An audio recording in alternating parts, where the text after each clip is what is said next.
It's Challenge Day. Welcome back, challengers. It's your man's Darwin Darko, and I brought with me some dope beats for you to step to. We have Tribe Mark with This Run is Personal, Baby Rose with Yearnalism, Black Milk dropped Ceremonial, Mon Rovia has Bloodline,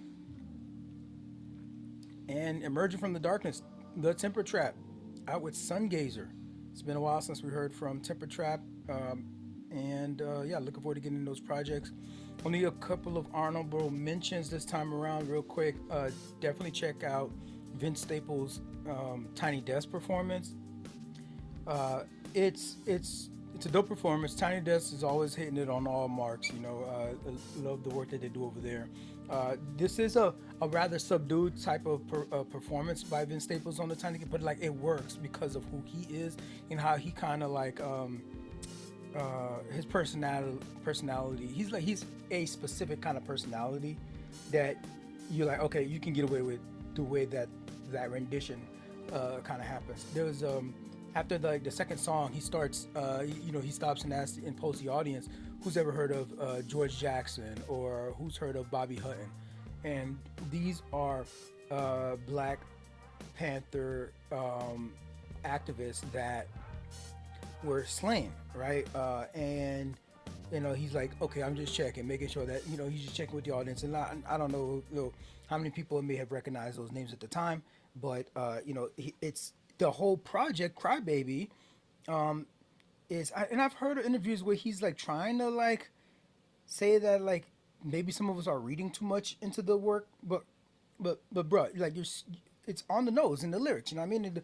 And the cartoon character, the baby Trump, he's like, oh, that's not depiction of Trump in the Crybaby, like I don't know if he's trying to tiptoe some line or something like that, but he's saying one thing on the side of his mouth when he's like in interviews and stuff, but like the actual art in and of itself is not leaving a lot of room for interpretation. It's like, yo, this is what it is. We're not crazy if we're not diving too deep when it comes to the stuff that we think that the album is saying. But regardless, it's a great Tiny Desk. Definitely check it out. Pretty much plays Crybaby. I think it's only Crybaby album that is played on there. I think it plays like 4 or 5 tracks. So definitely check that out. In other entertainment news, another honorable mention: The Odyssey. You got to go see it. It's a great movie. It's probably in the lead position, in the pole position for Best Picture right now. I know we still have some Marvel joints that's coming. I know Doom is coming, and those are always pretty big blockbusters. But in terms of storytelling, in terms of execution, um, uh, this is Christopher Nolan's probably one of Christopher top three Christopher Nolan films. Um, the whole thing, top to bottom, it might sound crazy for me to say, but I think it's probably top 5 best movies that I've ever seen. Right, I'm 40 something, right, person of a particular age, so I've been around, and I've been there for late 80s, early 90s movies. So some of these like these greatest movies that are in the pantheon. Matrix One was my favorite all the time. Dark Knight, love that joint. Inception, right? And it's like, ooh, that list is getting kind of stacked there. Right? Interstellar has an argument to be made. Life of Pi, Slumdog Millionaire, right? Some of these movies are just like epic and like a great movie. So it's kind of hard, it's tough for me to say, but I think it makes a case, at least in the movies that I've seen over my lifetime. Um, Top 5 movie that I've ever seen. Go see it. Go see it in IMAX if you can. Although it's not necessary for see it in IMAX, but I definitely don't think you should see it in standard. If there whatever high quality screen that's in your area, there's like a laser one, I think like a laser version, and a couple other different versions. Go see it in those type of screens. Don't see it in standard if you can help it. But if you see it in IMAX, the thing is those things they're sold out like weeks in advance. It's kind of hard to get a good seat. You don't want to be sitting in the first 4 or 5 rows in IMAX. You just big old screen. Everything's gonna be looking distorted and stretched out. But definitely go see the Odyssey. It's 3 hours. It flies by, man. Uh, but it's a long 3 hours for a person of a certain age. And like I had to use the restroom at the end of that joint, right? And I, there was some decisions. There was some decisions being made at that point. Like, do I really want to go get up and miss these 3 4 minutes in the restroom or am I going to thug it out and whatever happens happens. I read there was a Reddit post about this guy who peed in a cup. He peed in the cup last like 30 minutes of this joint because he's just like it's that compelling. That's the thing, it's that compelling where you're like facing some existential decisions like, yo, am I gonna have to pee in a cup? You know what I mean, right? Or am I okay with missing it? I'm good. Well, I saw it twice, anyways, so I ended up seeing whatever. I didn't go to the restroom. I held out. You know what I mean? Would have been embarrassing, but I held out. But it's the point of me saying that is, it's that dope of a film that you would be put in a quandary like that, that you're willing to like sacrifice some dignity to be able to not miss a single moment of this film.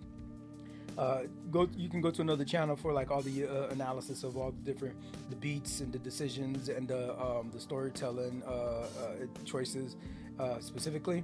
Especially this being a 3,000-year-old story, it's been translated and interpreted, in a bunch of different ways over the years.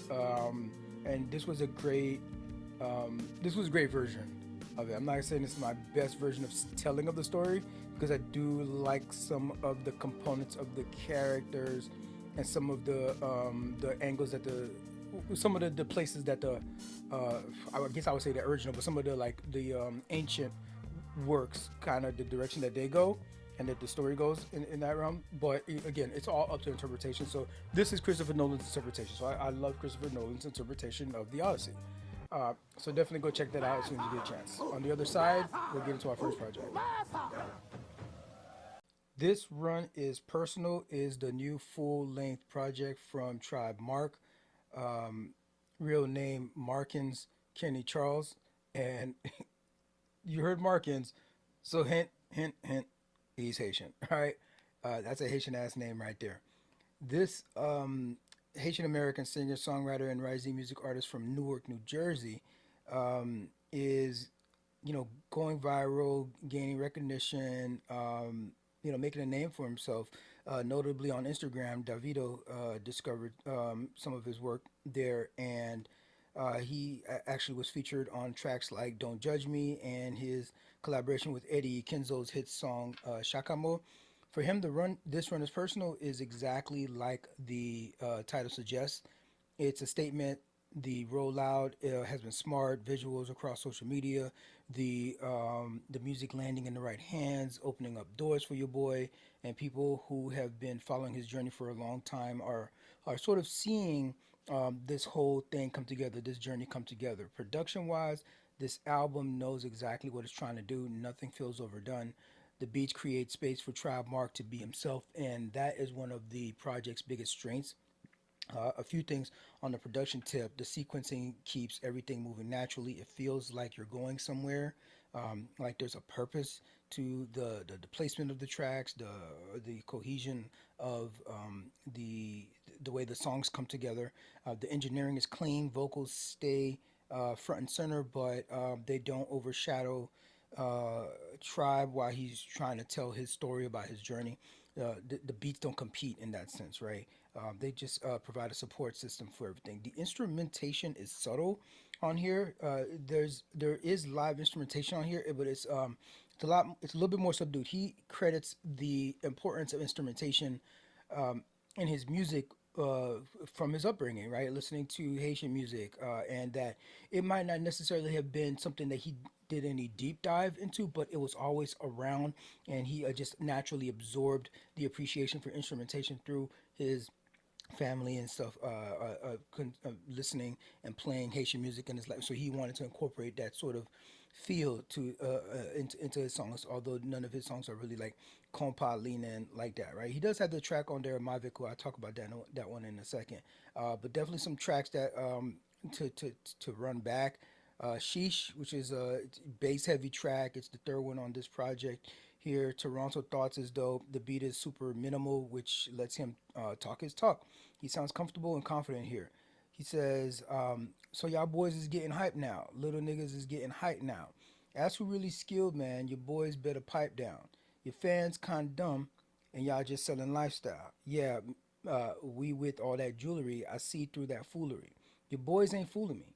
Put that trash out out. You're polluting the community. Quick to black out like I'm under scrutiny. Every verse cool to me. Me and my pen unity. Show my ass usually. I promote nudity. Your chick heard what I make. Her eyes googly. Your cheese making her bored. Nigga charcuterie. My hood wasn't new to me. My mom tried removing me. When you was teaching fiends how to scam in your community, they was putting bass in your voice like it was puberty.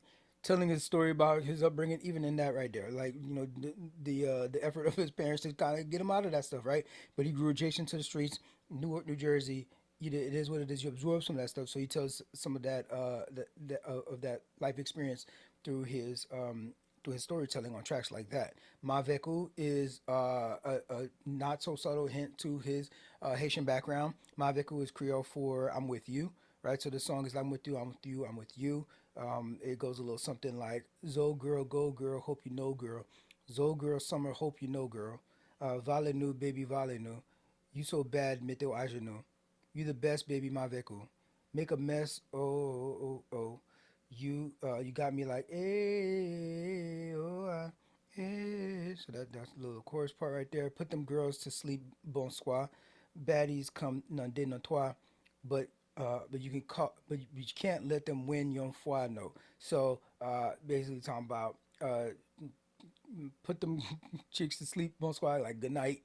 Baddies come in the twos and the threes, and you can't let them win, not even once, right? Maveku, maveku, maveku. I'm with you, I'm with you, I'm with you. That's pretty much that track there. And so uh, just how he like it is, we call this Kringlish, right? Mixing the Creole and the English. That's exactly how I grew up, right? Being Haitian, where it's like I, if I'm speaking with Haitian people, or even with my parents back in the day, it was like most of I'm gonna be throwing a lot of English in there, and every once in a while you're throwing a little bit of the Creole that you know, right? And I was kind of encouraged to do that because they were trying to learn English at the same time, right? So they wanted to like learn some like the English words so they get to practice in those conversations. But that also took away from my being able to like dive deep and get like a full grasp and command of the Haitian language. I mean, I do well enough, right? If I come across other Haitian, but they could tell they're like, oh, you're not from the mud of Haitian culture like that. Like I didn't go to school in Haiti, right? So that would have been like key exposure as going to school. I went to school here in the States, so all my upbringing was pretty much English, but through family interactions, you pick up some Haitian words and you incorporate it the best you can. And so just like him, a Haitian hearing me speak Creole, they'll be like, something, something's going on there. That's not exactly the way, right? You don't command the language exactly the way that a native a Creole speaker would. But the biggest takeaway overall for this project is the consistency throughout. It's there's nothing jarring. There's nothing that really comes away and steps out of the mold from what he's building on this project. So it's a smooth consumption throughout. The whole project feels grounded, it's focused, it's confident without forcing it. The whole thing is the kind of album you throw on when you're ready to give it a clear listen, because he's talking his talk on here. He's talking about real stuff on here. It's not a non sequitur after non sequitur like some rappers do, which can be fun. It can be fun. It's just not this experience on this one where he's actually talking about stuff. He's actually talking about real moments, and consequences and things of that nature, like cause and effect, in the different stories that he's telling through different tracks. More than anything, it feels like Tribe is playing the long game. He's building his own lane. The project is coming at a time. Um, uh, that he's in the upswing, right? He's rubbing elbows in different spaces that he wasn't before. He's being invited into rooms, and so he's building a catalog that can like maybe foresee him before he walks into a room. You know, kind of like setting a reputation of like what he offers as an artist versus just a rapper. He talks about that in interviews I've listened to where he's not talking bad about other rappers or anything, but he's like saying there's a difference though between just being a rap performer, for example, and an actual artist. An artist is, it involves song building, right? It involves there's marketing in that as well. There's creating a story. There's instrumentation that's involved, in the production side. So the difference between an artist and a rapper. So he fancies himself as an artist, and that's the route that he's going. So I'd love to see that journey and see where he goes from here. If you appreciate artists that care about the craft and let the music speak for itself, this project here, this run is personal. Yeah, it's worth your time. Journalism is the album Baby Rose has been working towards for years. You can hear it in the confidence from track to track. This is an artist who knows exactly who she is. She trusted her instincts. She's also coming into this album with real momentum. She picked up her first Grammy from her work on Leon Thomas's Mutt. Shout out, he's got a track on here with her called Friends Again. Love that one. But instead of just capitalizing on that particular wave, she pretty much doubled down on what makes her unique. Intentional songwriting, real collaboration, real music making, and her deep love for that analog soul sound. One thing she's talked about a lot is the idea of desire and something that is deeply human. She wanted this record to reflect growth, freedom, and learning how to be uh, generous with herself. It's a self help sort of a project that she's hoping other people can walk that path with her. She's even described journalism as a response to a world where we're competing with AI music. I see it all the time in the music app that I use. I have to make a concerted effort. I have to make a conscious effort to get away from that stuff, right? There's way too many artists that are putting in the work that have put in the years, and then like you go into you hit a new album comes out, you press it, and you look into it, and like this person's come out with 6 albums in 2025, and 4 albums in 2026. I'm like, that's your key indicator. This is an AI artist. There's no, there's you could tell about the covers. There's like it's generated, right? There's no person that's really showing a face on there, so it's all like anonymous a little bit, and they need to do a better job at identifying what is AI generated music. Some people might be out there enjoying that stuff because they don't care about they're just music consumers. That's why I talk about this all the time. The difference between music fans and music consumers. Music consumers don't care if it's made out from AI or what the artist did to make this a creative endeavor, or if it's a whole cohesive project. They don't care about that. They just want something to like get them through the gym, or get something to get them through a car ride to work, or just to be the background noise at a party that they're hosting or something like that. But she's knowing she's competing in that sort of environment, not let alone what other artists are doing. But definitely in this the digital super age that we're living in, she wants something that doesn't sound like a freaking machine. The rollout reflected this same sort of mindset.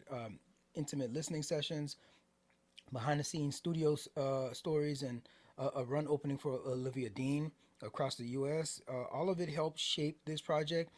In fact, she says that when she found out she was going to be opening for Olivia Dean, she wrote this one track better. Again, just being hopeful, and it's like a defining moment for her. And it's a defining moment in the project. The first things that you'll probably notice when listening to this is the warmness of the album overall. It's like some really soulful, warm, like almost speakeasy kind of freedom and intimacy on this project. It's not done by accident. Baby Rose and her collaborators leaned into this analog tape vibe, giving the record a richness that feels natural. It's still polished, but it's not something that's like polished to perfection that loses those human the human touch to it. She kept the creative team tight and small, and people that are of the same sort of ilk. We're talking about like Leon Thomas is on here, El Mean is on here. She's got a track with who else we got on this thing? And band Wrecking Crew, right? Keeping that circle small, people that are the same vibe, same wavelength. You can tell these are relationships that are built over time because everything feels so freaking cohesive. A few production details worth mentioning. Of course, I mentioned a recording on the analog tape to keep the warmth and the depth feel. Whiteboarding sessions built around themes like healing, faith, desire, memories of her mother's sunroom, even her trusted band Wrecking Crew, shaping the album from idea to finished product. Years of collaboration with artists like Bad Not Good, refining the project's soulful foundation. Uh, and even in that soulful foundation, you'll hear the introduction and the hints to alternative R&B, to jazz, to gospel influences. Tracks like Better are a dope one to check out. One of the album's biggest moments. She wrote it on the same day, like I said, when she found out she was going to be opening for Olivia Dean, and you can hear the feeling of stepping into something bigger and stepping into something better. Sunday is a dope one. It's warm, reflective, inviting. It feels like the emotional heartbeat of the album. Shout out to Self Care on this particular song. Shout out shout out to Self Care. So her self care is on a Sunday. She's talking about dancing and just like cooking and resetting on a Sunday because like all the ways that the world just like layered and layered and layered on top of her and just like beat her down throughout the week. And then on Sunday is a reset, just scraping up all those layers, like caring for herself. So shout out to Sundays. We should really definitely be reclaiming Sundays. There's this, the whole thing about what is it, the Monday Blues. It's done real damage. It's done real damage in the sense that it's encroached on Sunday.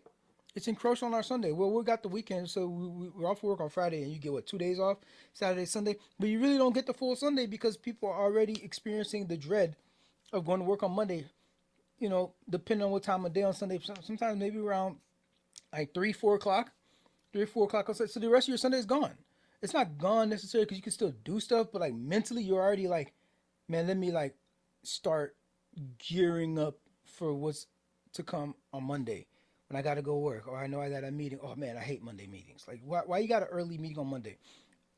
It's cool after lunch on Monday. Boom, get everybody ready to go. But like Monday morning meeting, who has a meeting on Monday morning at 9 a.m.? Why would you do that? Why would you do? Are you not human? Are you not human? Do you not have a life of your own? Do you not have something to do? Do you not have like an identity outside of this company or this firm or this department that you work for? But because that Monday morning, you even check. Some people are even checking their emails, their work emails on Sunday evening. It's like, bro, just like enough of that. We need to reclaim Sundays and let Sunday be Sunday. And when you go to sleep, you wake up fine. You're back into Monday. But if anything, maybe prep for Monday on Friday because you're still at work. Get everything ready. Get all your ducks in a row on Friday that you're gonna need to deal with on Monday, so you don't have to. Hey, I'll deal with it on Monday, and so you could have your full Saturday, full Sunday. So that's why I'm planting my flag, and shout out to Baby Rose for identifying that how important Sundays can be for especially in this particular kind of society that we live in with the whole Monday through Friday kind of thing. 40 hours a week thing. It can be tough. So we need to reclaim back our Sundays. Is This Love is another dope track. This one is with El Mean. It's a thoughtful conversation about love, boundaries, and knowing your worth without ever feeling preachy. All My Love is bright. It's rhythmic, full of movement. It's one of those songs that naturally lift the energy. This is towards the end of the project, so she's going to go land the plane here with Jasmine Sonnet, which is a great way to close out an album. One of my favorite track though on this thing is Dressed Up in Metal. It's called Dressed in Metal. This is the fourth one on here. It goes a little something like, "You find me when I'm barely intact. Your dishes, but you can't take it back. One little thing turns to two. Now it's 3 a.m. and we're right back again. Dressed up in metal. Can't seem to let go. Dressed up in metal till the dust starts to settle. It'd be funny if it wasn't so sad. All this armor that I keep on my back, my little thing turns to two. Now it's 3 a.m. on high horses again. So I love the way she like plays with the vocabulary there, right? My little thing, which is one, turns to two. So it's like two little things. Like, oh, first I stop. I have this one little thing I want to talk about. Then, you're in those conversations that's like, hey, let's have a an adult conversation about this little thing. And next thing you know, you're arguing. Next thing you know, you're getting defensive. That's why it's dressed up in metal. You're defensive. You have the same defense that you put up all the time. You're back at it again. Now it from one little thing turns to two, turns to three. But the way she plays with the word there is like she uses that to go into 3 a.m. It's like now it's 3 o'clock in the morning. We're still arguing about this thing. We're still going back and forth about this thing, right? Dressed up in metal, can't seem to let go. I can't stand to see you go or to walk away. I can't stand to see you go. And I too, I'm just like, I can't just walk away. I can't just let this go, right? I can't stay here at seas, heavens helping my arms. Two ships passing in the night, having a conversation, not really connecting, not really finding resolutions, not really resolved, not being solution oriented. And also I just feel lost at sea. I feel lost at sea, like drowning, like but heavens helping my arms stay afloat. Somehow I'm staying afloat. It's just a struggle for life, a struggle to breathe. And imagine that you're lost at sea and you're dressed up in metal. That's heavy. That's heavy stuff, right?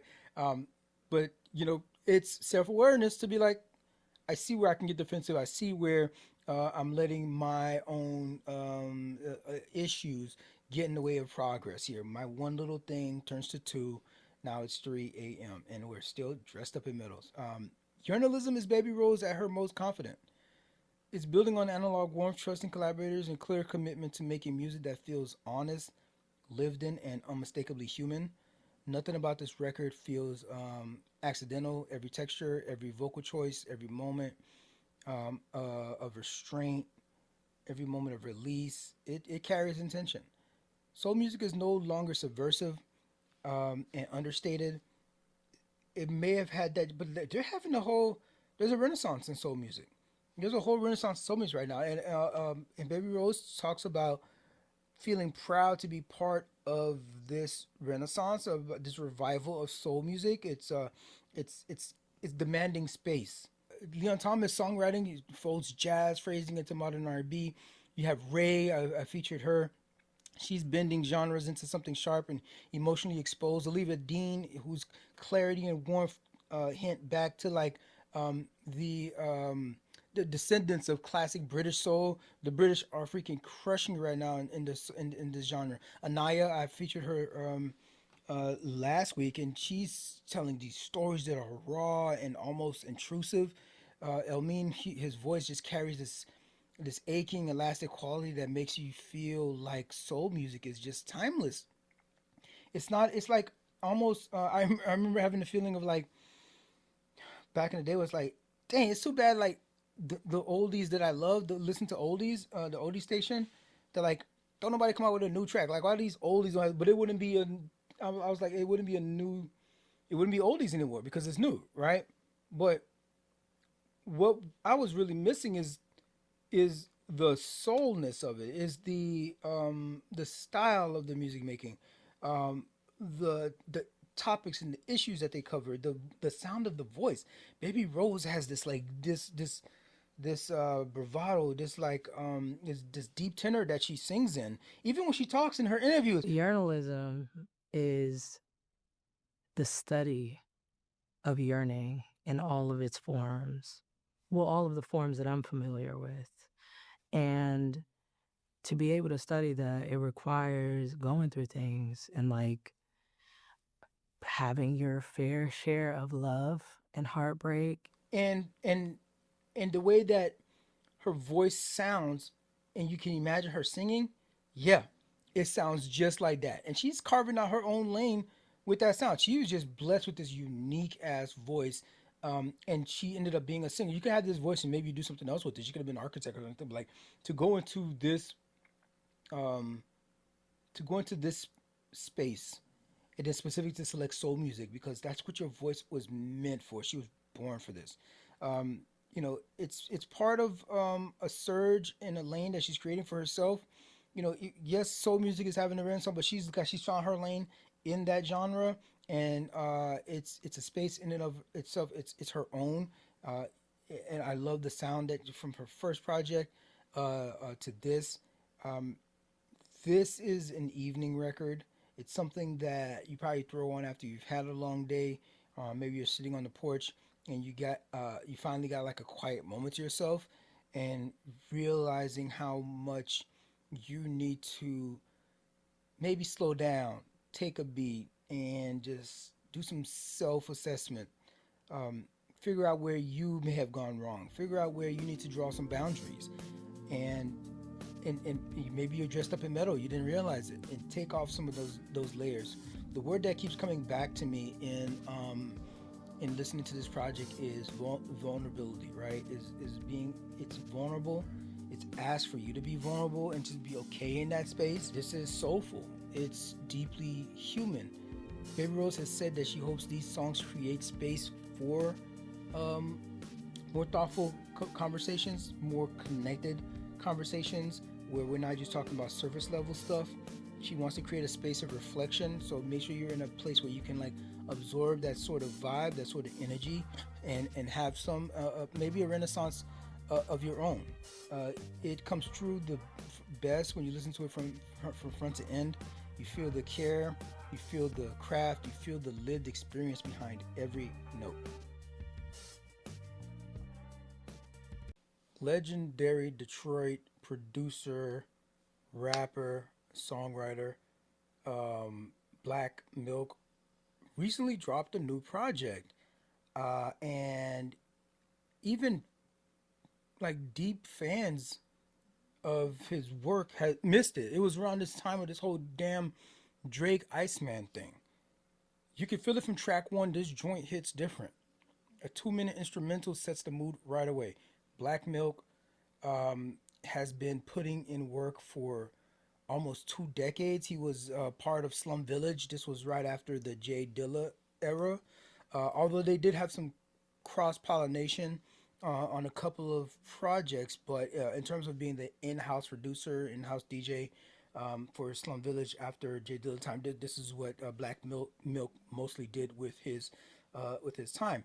And through that time, he transitioned or evolved, I would say, probably from more of just a producer. Well, you see a lot of his early work is it'll be just all instrumental stuff.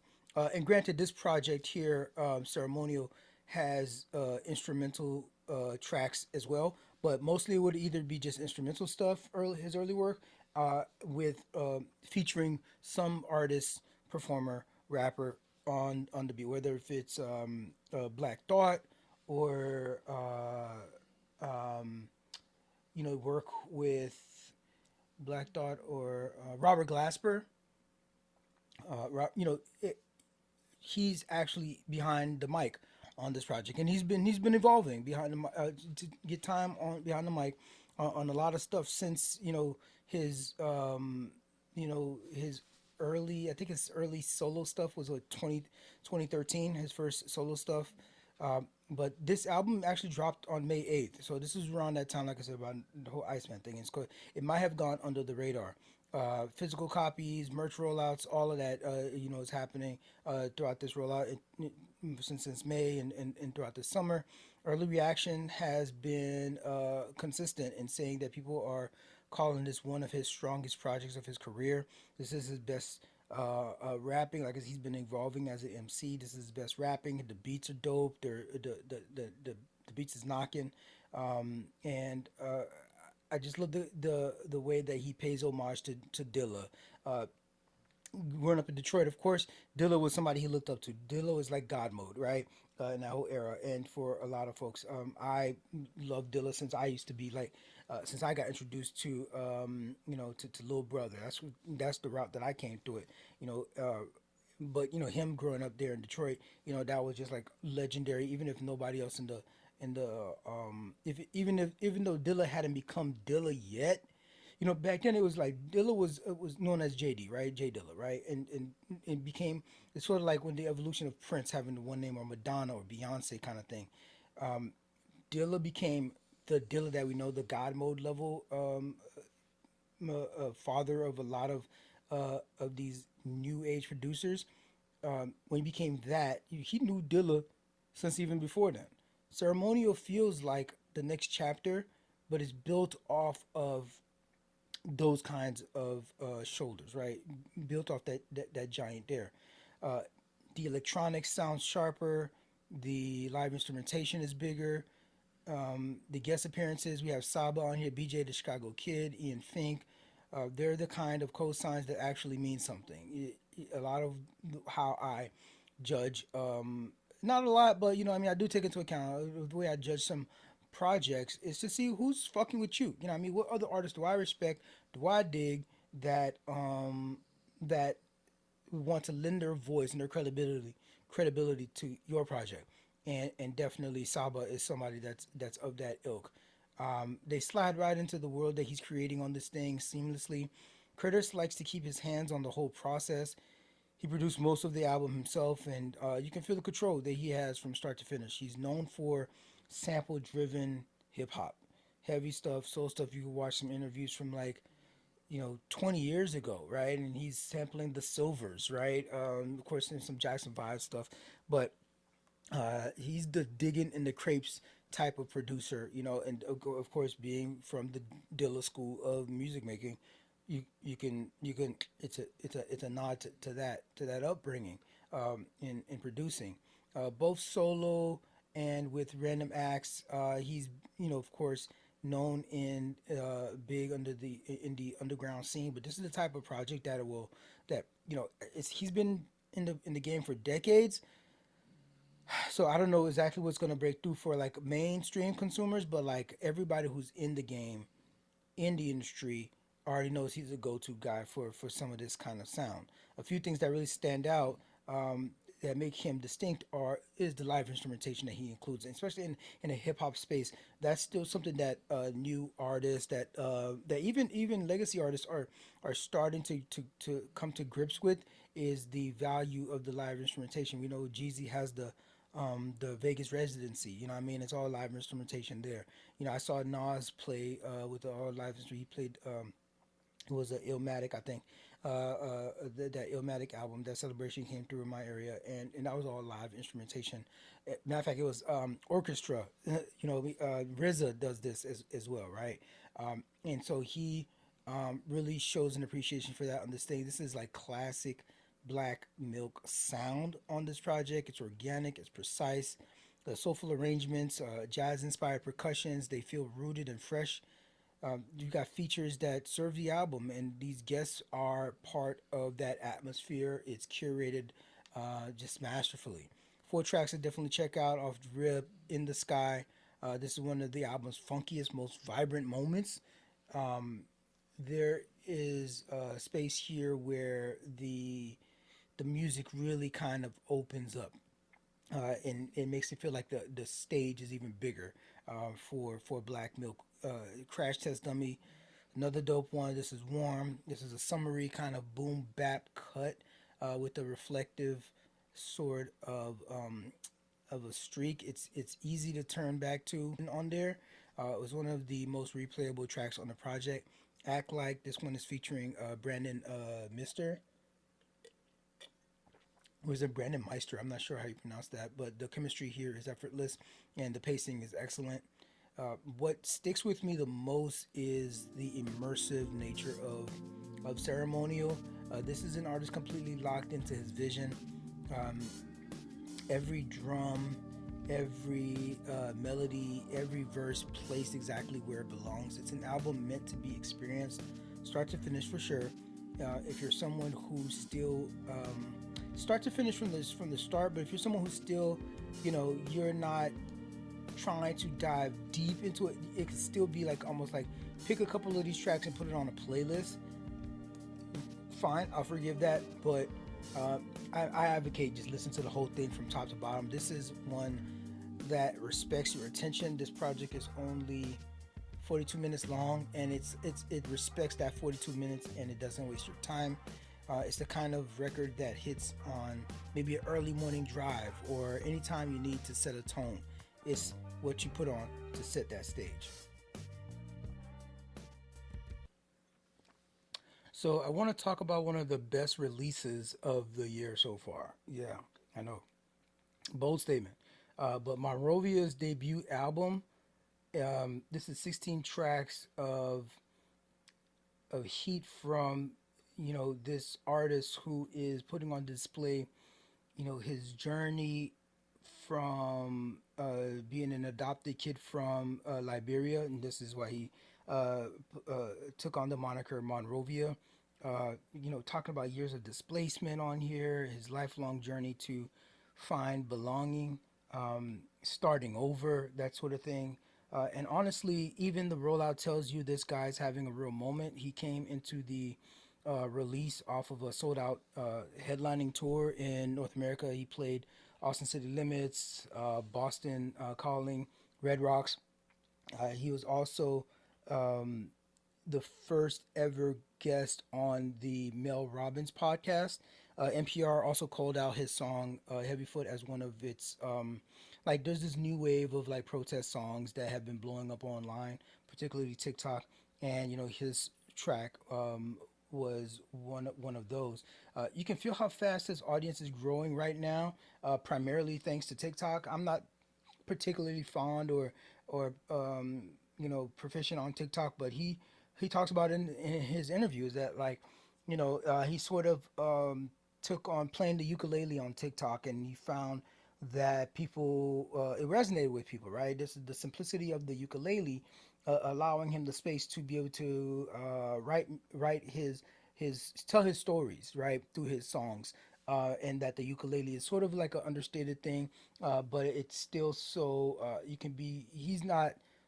He's not proclaiming to be like the best ukulele player, but it's a conduit for him to be able to get out his message. And Bloodline really feels like someone stepping into their life story and owning it and claiming it and just discovering it and being proud of where they came from, their identity, and wanting to sort of put that confidence on the rest of us, whoever else is the music lands with, like whoever ears it lands on. On here, we're talking about memory, migration, resilience. These are the same kind of stories I relate to, being an immigrant myself. What it means to rebuild a sense of home, falling down and falling back in hard times, and having a winning season, and then things going off the rails and having to start over, that sort of thing. It actually reminded me of I recently just wrote the dedication in my novel, and in listening to artists like Mon Rovia while I'm trying to figure out exactly what I want to say, it helps me figure this out. And so here's the dedication at the beginning of my book. If you whenever and I don't know exactly when I'm going to get this thing published, but I'm doing these little front end elements right now, and the dedication was one of the big ones that I've sat with for a while, and this is what I kind of came up with. This book is dedicated to my past self, the younger me who had a loving mother, Macula Seren, and a no-nonsense father, Job Mesadu. They called you Dadu, with affection, even when affection was hard to see. I'm writing this about a month before my 44th birthday. By now, we've lived much longer without our mother than the 16 years we had her.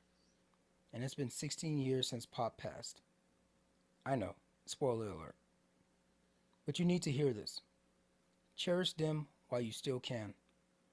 I know you're hurting. You don't have the words to describe what you and your brothers are experiencing. But I know. But I know now it was abuse. I know now it stemmed from tradition, religion, generational trauma, and plain old ignorance. You may never hear the words, I love you, son. But they do, in their own way. They say it every day. I understand that now. And I understand you. I know the anger you carry, but your endurance, your patience will bring them along in time. And over time, we will find healing. Things will get better, then worse, then better again. And it will feel unfair to face these turns without them beside you. But remember, they prepared you for this thing called life. Mom and pops live on through you. So this dedication is to them too. Job Immaculate. I I don't 100% know if that is, if I'm going to edit that any further. I feel like I said a lot in that short statement. Um, it's a dedication. It shouldn't be that long, anyways. But maybe I'll edit some of that. I don't know exactly where just yet. You gotta kind of have to like write these things and come back to them like a month or so later just to see. Maybe you're in a different headspace, different vibe, and you might think, hey, you know what? I could say this part a little bit different. But that's just my journey.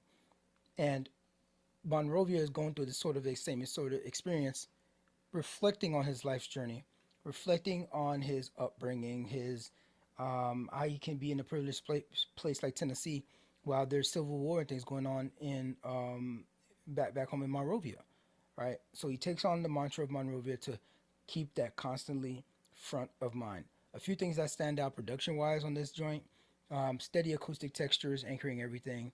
That Afro Appalachian folk sound, he owns that. Um, Arrangements that stay open, spacious, giving every song room to breathe. The songwriting is deeply narrative, talking about identity, again, grief, migration, family, belonging. It's all woven into this connected story he's telling on Bloodline. Um, Vocally, he shows real restraint. Never oversings, keeps it calm, grounded, which is exactly why the emotional moments land so hard when they make an appearance. If you want a good place to start on this project, I would say start off with Heavy Foot. This is the one that I mentioned NPR highlighted, and they highlighted for a reason. It's a profound song. It's got 3.6 million spins. It's by far the most played track on this entire album, so that's it's a little bit more accessible for folks. Um, Whole Wide World is another track that introduces a lot of folks to Monrovia.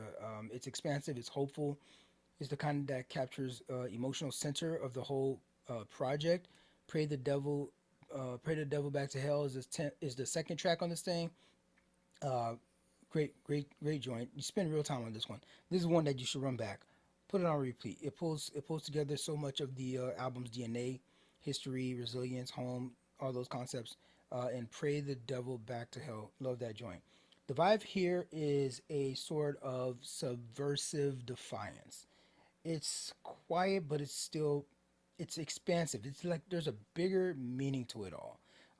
Rather whether you're there's a lot of religious undertones happening throughout the project, but he even says it himself. It's not a religious album, but he is giving space for part of what makes up his DNA, part of his personality. I say the same thing too, which is like, I mean, I'm not a Christian. I identify more as a non-believer, atheist, right? And I still can't deny you know, the upbringing that I had that shapes some of my current thinking, how I identify, how I show up in the world, was sort of shaped by, in some of these there's a foundation of the Bible, right, and of Christianity that undergirds, I guess, some of the principles maybe because I'll take the good stuff. There's some good stuff in there. I'll take the good stuff and incorporate it and make it part of my life and make it part of my principles and how I show up in the world. All right, but there's other things that I may not agree with so much, or that I like. I just it's beyond belief for me. Uh, so I'll just leave that, But I'll keep the good stuff. So I can never really um, deny though, right? That woven into my identity is this particular upbringing, and so so you'll hear things that'll trigger some of that, and like trigger in a good way. It's like, oh, reminding you of some of the, if that's how you grew up, and it's coming from Tennessee. This is the South we're talking about. This is the Bible Belt area we're talking about, right? And so I grew up in the South too, in Florida, and I can relate to some of these same sort of predilections, some of these same sort of familiar territories when it comes to the religion or in its thoughts on your place in the world. Honestly, it's the perfect type of project to grow on. Um, probably on the quieter part of your day. Maybe you're going for a morning walk, or maybe you're wandering around in a farmer's market. Like you're kind of like one of the first few people there. Some people are still probably setting up their booths, and you're before the crowd gets there. You throw this on. You kind of wander around. You take in the different wares, the fruits and trinkets and stuff that people are selling. But you're not really paying attention yet, right? You're not really paying attention to what they got. You're letting them do their thing, but you're like letting the music move you and inspire you into finding and gravitating towards those things that are meant for you, your identity, how you want to show up in the world, and proclaiming that without apology. Mon Rovia is going through that journey himself. Uh, from the interviews, he's still something that he's still searching for, still trying to find. But this project, Bloodline, is a great representation of that. More than anything, every song on Bloodline feels like it's there for a reason, and it leaves room for you to own your own thoughts, have your own thoughts, layer them on top of it, and have the songs maybe mold into your own story. It leaves room for that. I can relate to a lot of the storytelling on here. This is a complete body of work, start to finish, and it's worth the whole ride. Let's talk about Sungazer. This is Temper Trap's first freaking full-length project since Thick as Thieves. They've been gone for a minute, but they're back. And the band stepped away in 2018. They spent those years living life, personal changes, creative detours. A couple of them became dads before officially announcing their return in 2026 with the title track Sungazer. And the rollout has been a full court press since the announcement. Singles dropping in 2025, 2026, listening parties in Melbourne, Jakarta, London, LA, North America run opening for Muse, and sold out headline tour in Australia.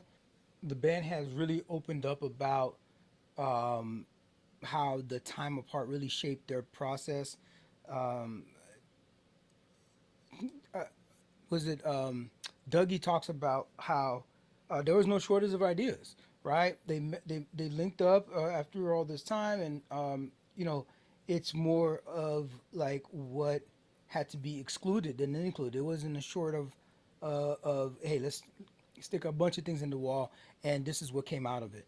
So that and this is what we have. We ended up with 11 tracks, right?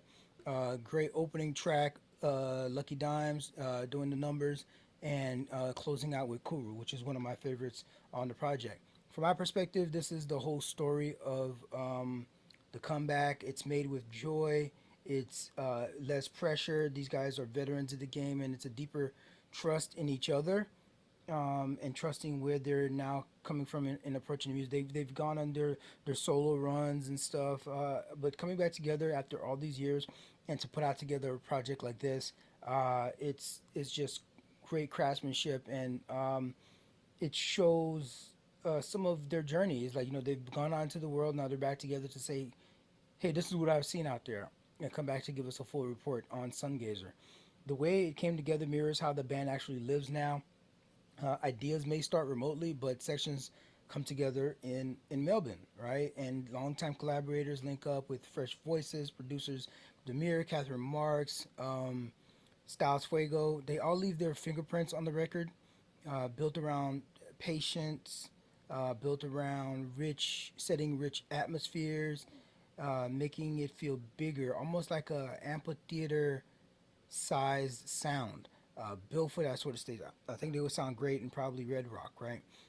They would always, even in some of their old stuff.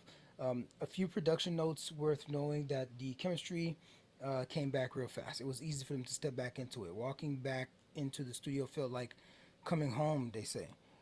The songs are pulled from real life. Mandaji wrote the title track for his song, and that personal thread runs through the whole record. Electronic textures and new depth, those signature temper trap crescendos and falsettos, now layered with subtle electronic touches alongside plenty of guitar. The pacing is deliberate, the songs take their time, letting emotion build naturally toward big payoff moments. Couple of tracks I would definitely recommend jumping into straight away. Giving Up Air, one of the albums. So this one has 2.7 million spins. This is one of the album's biggest and brightest moments. Dougie here, is front and center. Critics have singled it out, and it's already gaining traction in the U.S. alternative radio and charts. Sungazer is probably the emotional center of the project. It comes along, so it's the title track. It comes along halfway through. It was actually written by Dougie's son, and it opens up quietly and unfolds into one of the album's most rewarding crescendos. Runaways is a dope one. It is on eighth on the project here, towards the back half. It's a groove-driven anthem pulling from Dougie's Indonesian roots, big hooks, layered guitars, and one of the album's most immediate choruses. Kuru is the closer on this thing, and the first song that the band wrote after reuniting. It captures the rediscovered chemistry and gives the album a thoughtful send-off. I love it as a closing track. Great placement there, and to know that's the first track that they created when they came back together. Chef's kiss on that one. Overall, Sungazer, it feels expansive. It feels confident. It feels like it's almost like picking up right where you left off. Right, you hadn't missed a step. This is a band settled into who they are now as older gentlemen. They're making music that feels honest and intimate with real lift when the songs open up. The best way to experience this thing, I say, throw it on when you're moving through the world a little, on the train, grabbing coffee. The city is starting to wake up, and you're on your first cup. You're getting your first cup, and things haven't stirred yet, but you're feeling the energy starting to bubble up underneath the surface before the sun really makes its way fully over the horizon. Right at the end of the day, Sungazer is a genuine new chapter in Temper Trap's catalog. It's thoughtful, it's beautifully paced, and it carries a kind of confidence that only comes from years of experience, years that the band took apart, then to come back together. Like, that all mattered. That journey all mattered. If you're into albums that build a real emotional arc, this one's absolutely worth your time.